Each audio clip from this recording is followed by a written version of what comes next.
राजनीति, आंदोलन, किसान, करप्शन, गरीबी, इन सभी मुद्दों पर आवाज उठाएगा अब तक न्यूज इंडिया।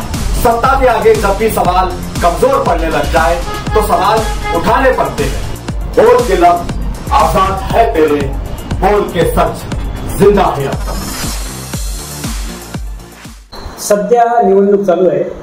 पाणी प्रश्नावर उमेदवार आपल्या आपल्या पद्धतीने बघा, वास्तव परिस्थिती काय आहे, याला एकतर्फी जबाबदार कोण आहे, याबद्दल तुमचं काय मत आहे? उमेदवार म्हणते पाणीवाले बाबा। मालेगाव तालुक्यात आणि हा जो मालेगाव धुळे लोकसभा मतदारसंघ आहे, या मतदारसंघामध्ये गेल्या 20 वर्षापासून भारतीय जनता पक्ष व संलग्न युतीच्या लोकप्रतिनिधींचा हा बालेकिल्ला राहिलेला आहे।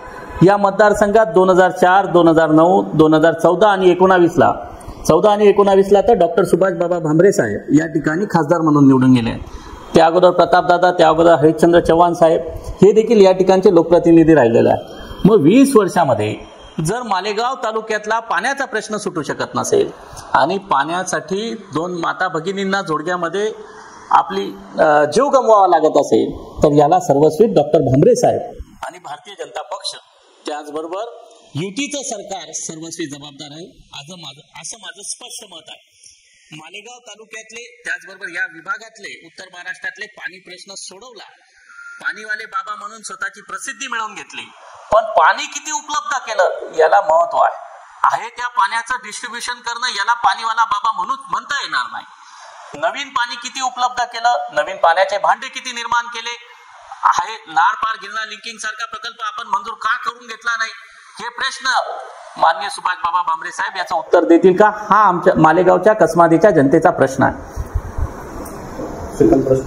दुसरा प्रश्न असा आहे की चंदनपुरी आपला चंकापूरून आवर्तन सोडण्यात आलं गिरणा नदीला। पालकमंत्री असताना इथला चंदनपुरीत पाणी येत नाही चंदनपुरीपर्यंत, जळगावला मात्र एक फोन गेला तर भरपूर पाणी जातं। तर यात चूक शासनाचे का पालकमंत्र्यांचं दुर्लक्ष आहे? सन्मान्य पालकमंत्री महोदय यांचं पाणी प्रश्नावर अजिबात नियोजन नाही, हे माझं स्पष्ट मत आहे। गिरणा डावा कालव्यावरील काष्टी वगैरे भागामध्ये शेती सिंचनाचं जानेवारी-फेब्रुवारी मधलं आवर्तन सुद्धा पोहोचू शकलेलं नाही।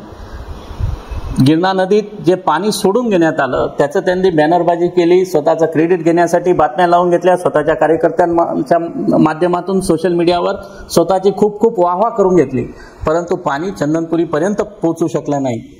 त्या पाण्याची किती दिवस हे पाणी मिळालं, किती एमसेफ्टी पाणी सोडण्यात आलं होतं याचा जर अभ्यास केला तर खरंच ते शेती सिंचनासाठी होतं का पिण्यासाठी होतं हा प्रश्न निर्माण होतो। कारण शेती सिंचनाला जर पाणी उपलब्ध व्हावं असेल तर नदीत पाणी मुरलं पाहिजे, नदीत पाणी मुरेल तर त्याचं पाणी जनतेपर्यंत पोहोचू शकेल, विहिरींमध्ये उतरू शकेल आणि ते शेतात जाऊ शकेल, परंतु असं कोणतीही परिस्थिती झाली नाही। 2-3 दिवसात हे रोटेशन संपलं, ते पाणी तात्काळ आटून गेलं। त्यामुळे या पाण्याचं क्रेडिट घेण्याचा त्यांनी जो काही केविलवाना प्रयत्न केला, मला वाटतं त्यांनी जास्तीचं पाणी उपलब्ध करण्यासाठी त्यासाठी मेहनत घ्यावी असं माझं स्पष्ट मत आहे। नार पार योजना संदर्भात सर्व निवडणूकमध्ये हा विषय खूप चर्चित आहे, हा विषयावर आपली काय मत? गेल्या 8 वर्षापासून वांजूळ पाणी संघर्ष समिती या दोघांना पालकमंत्री आणि भामरे यांना हा प्रश्न तरी समजला आहे? माझं असं स्पष्ट मत आहे, गेल्या 8 वर्षापासून वांजूळ पाणी संघर्ष समिती नार पार गिरणा लिंकिंग प्रश्नावर काम करत आहे, याचा मी सदस्य आहे।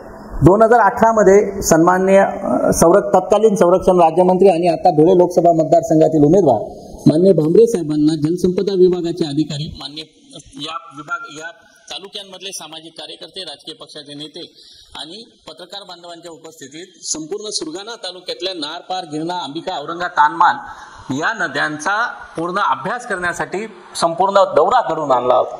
त्यावेळेस त्यांनी आश्वासन दिलं होतं की 5 वर्षाच्या आतमध्ये हा विषय मार्गी लागलेला असेल। आजपर्यंत तो विषय मार्गी लागू शकला नाही। सन्माननीय पालकमंत्री महोदयांनी वेळोवेळी आश्वासन दिलं की मांजरापाडा 2 होईल, मांजरापाडा 2 होईल। आजपर्यंत मांजरापाडा 2ला प्रशासकीय मान्यता का मिळत नाही?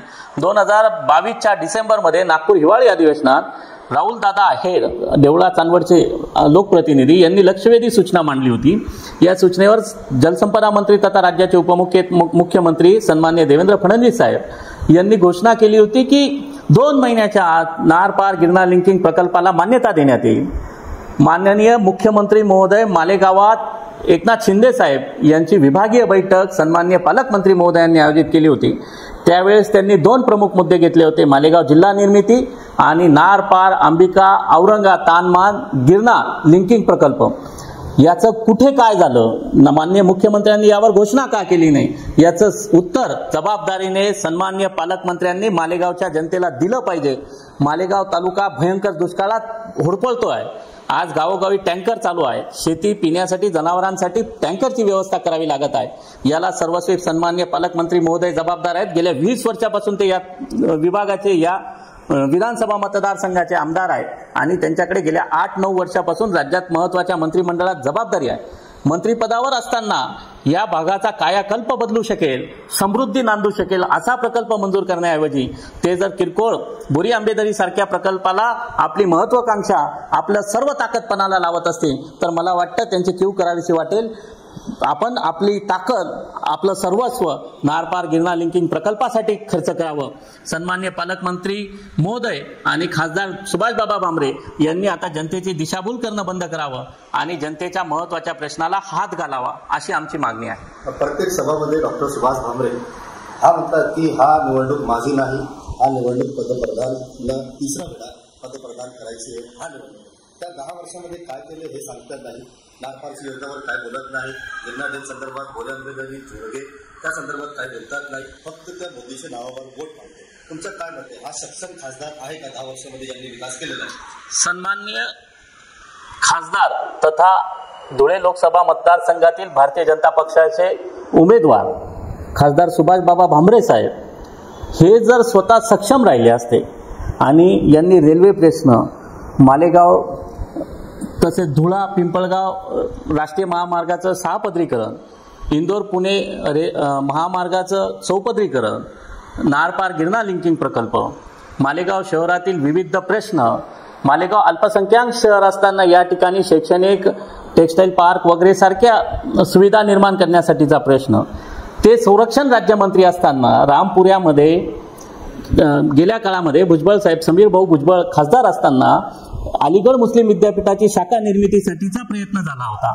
त्या ठिकाणी ती राजकीय आणि धार्मिक कारण देऊन तिथे विरोध झाला. त्या ठिकाणी ते संरक्षण राज्यमंत्री असताना सैनिक स्कूल तिथे उभारू शकत होते. असे अनेक धोरणात्मक कामं त्यांना करणं शक्य होतं, परंतु गेल्या 10 वर्षात ते त्यावर सपशेल अपयशी ठरले. आज परिस्थिती त्यांना दैवाने उमेदवारी दिली, पण जनतेपुढे आपण काय केलं हे ते मांडू शकत नाही.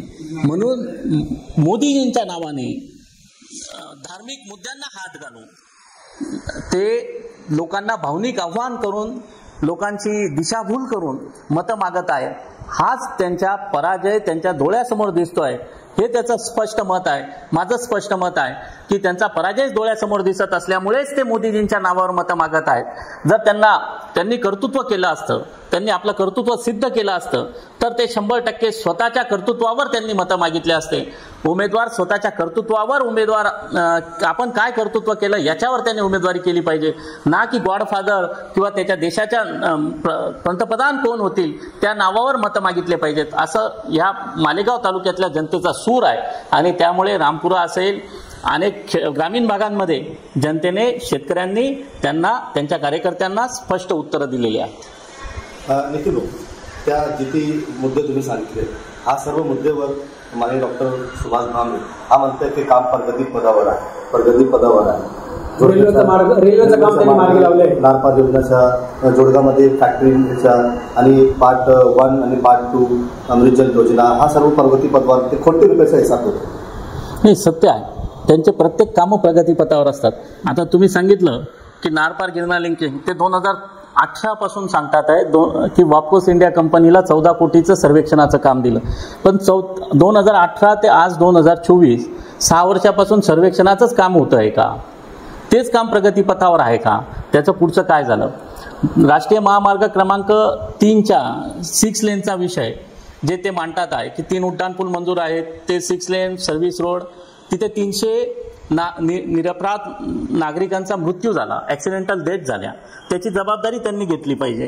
2016 मध्ये त्यांनी जाहीररित्या पेपरात स्टेटमेंट देऊन सांगितलं की हे काम प्रगतीपथावर आहे, मंजूर आहे, तात्काळ सुरू होणार आहे. ते काम अजून सुरू नाही, त्याचं मंजुरी नाही. मालेगाव शहराच्या विकासासाठी अमृत योजना असेल किंवा भुयारी गटर योजना असेल, याचं श्रेय खऱ्या अर्थाने राष्ट्रीय हरित लवादाच्या याचिकाकर्त्याचं आहे. ते लोकप्रतिनिधींनी घेण्याचा प्रयत्न करू नये असं माझं स्पष्ट मत आहे.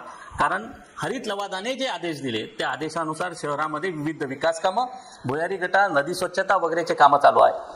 ती याचिकेतले आदेशाने कामं चालू आहे याचं श्रेय भामरेंना घेता येणार नाही. पण तेही काम किती भ्रष्टाचाराने, किती पर्सेंटेजने, याच्यावर गेल्या अनेक महिन्यांपासून त्याच्यावर वाद सुरू आहे. कोणतं काम असं आहे भामरे साहेबांनी सांगितलेलं की ते काम त्यांनी पूर्ण केलं? गेल्या 10 वर्षात प्रगती पथावरचेच कामं ते सांगत आले. ते पूर्ण करण्यासाठी अजून त्यांना 50 वर्ष खासदार करायचं का, हा प्रश्न मालेगावच्या जनतेला पडतो आहे. त्यांनी एक तरी मालेगावसाठीचं काम पूर्ण केलं असं त्यांनी जाहीर करावं, असं आमचं या ठिकाणून त्यांना आव्हान आहे.